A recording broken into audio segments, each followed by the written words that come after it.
Welcome to a new way.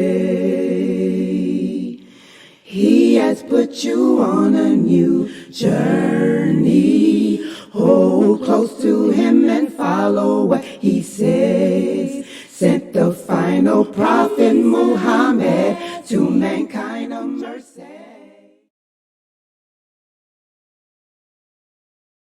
Forbidding the evil class, and this class is very important.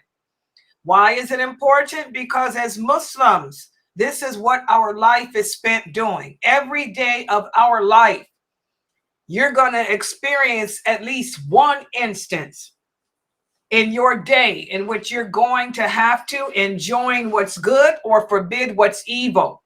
And when we talk about enjoining what's good, what we're talking about is encouraging and practicing those things that Allah said are good and clean for us. Every time you make salat, that's enjoining the good. Anytime you do a good deed, that's enjoining the good. So when you pray, you're enjoining the good. If you are a Muslim woman and you're cleaning your home, that's enjoining the good. You're cooking dinner, that's for your family, that's enjoining the good. Okay? Picking the children up from school, that's enjoining the good. Being kind to your neighbors, that's enjoining the good. Do you guys get it? Because this is a question that one of the new shahadas asked me that's just tuned in to us. She wanted to know, what is it meant by enjoining? It means to do a good deed. Whenever we do a good deed, and a good deed is something that Allah encourages us to do. Whenever we do what Allah encourages us to do, this is enjoining the good. Forbidding the evil is the opposite. Whenever we stay away from what Allah commands us to stay away from, that's forbidding the evil. Whenever we avoid committing sins, whenever we avoid transgressing the limits of Allah, and whenever we speak out against people who do go against the commands of Allah, that's forbidding the evil. Now, one of the questions that I got, and I'm going to make a short of this tonight, inshallah. A question that I got, one of the youth who are new here, they asked me this wonderful question. They said, Sister Laila, I watched your series, your short about protesting, about how the Muslims today are protesting. And you said that they're protesting against the qadr of Allah. And the person asked, but isn't this really forbidding the evil? No, this is a very good question. But no, we have to understand that whenever we do the deeds that are pleasing to Allah, they have to be done the way Allah legislated. We forbid the evil. There's a difference between forbidding and speaking out against something that's wrong. There's a difference in speaking out against the crimes committed by a people and protesting against what Allah willed. There's a difference. As Muslims, we protest against evil. The word protest, this is an English word. What does it mean to protest? To protest means to reject or disagree with something. We disagree and we reject what the people are doing, what's happening in the Muslim lands today. So how do we forbid that evil? Well, the Prophet sallallahu alaihi wasallam said, if you see something bad happening, he gave us the methodology to use. He said, if you can stop it physically, then stop it physically. There's nothing that any of us can do physically to stop what's happening in the Muslim lands today. We can't stop the Zionists from throwing bombs. We cannot go over to that country and stand up and take the bombs or none of that other stuff. So there's nothing we can do physically to stop it. The prophet said, if you can't stop it physically, then speak out against it. Stop it with your tongue. Now we can speak out.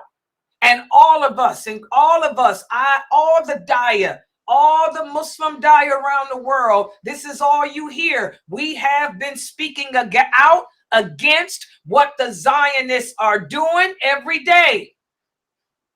But don't get it twisted. As believers in Allah, we're speaking out against what man is doing that is unliked by Allah. But we know that Allah is the one who willed it. Y'all see the difference? It's a thin line. So we speak out against the atrocities that are happening. People being killed, hospitals bombed, babies dying, women dying, men dying, animals dying, trees and buildings being destroyed. We speak out against that. But we don't protest against Allah's will. Picking up signs, walking around screaming about stop the war. Now you've taken it to a different level. You are not speaking out against the evil. You are now protesting against what Allah willed. Because as our prophet told us, if all mankind were to come together to help you or to stop anything that Allah willed, you wouldn't be able to do nothing. So, as Muslims, we have to always use our critical thinking. We have to look at life in a critical sense.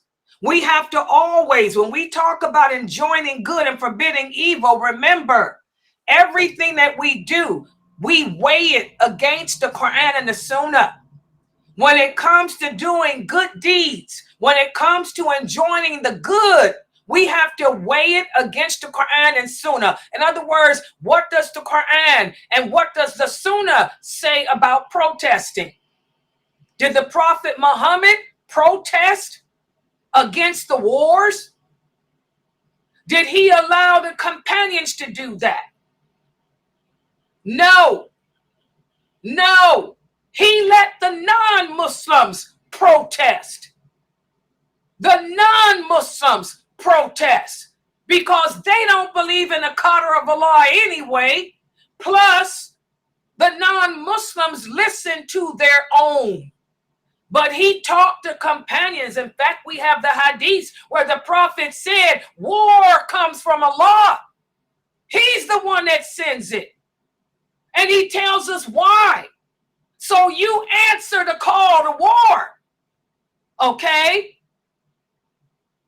So we have to weigh everything against the Quran and Sunnah. The non-believers protest. They protested back in the 6th century. Don't y'all know where protests came from? The Romans. The Romans and Greeks were very famous for protesting against their government. The Romans and Greeks protested against everything. But did the Arabs, did the Prophet allow the Muslims to do that? No. We handled ourselves.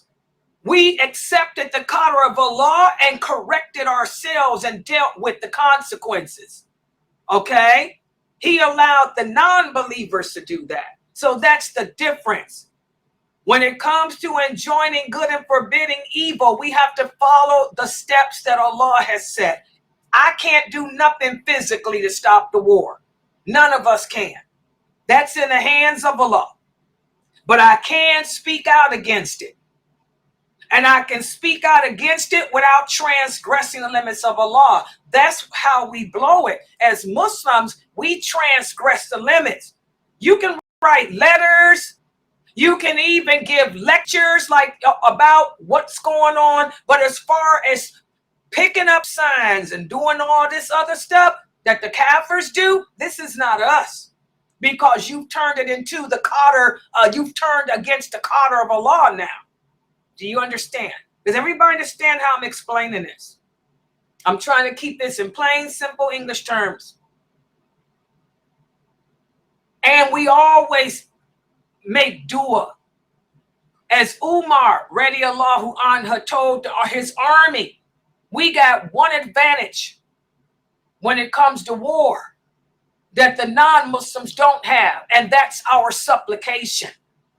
Allah hears our supplication.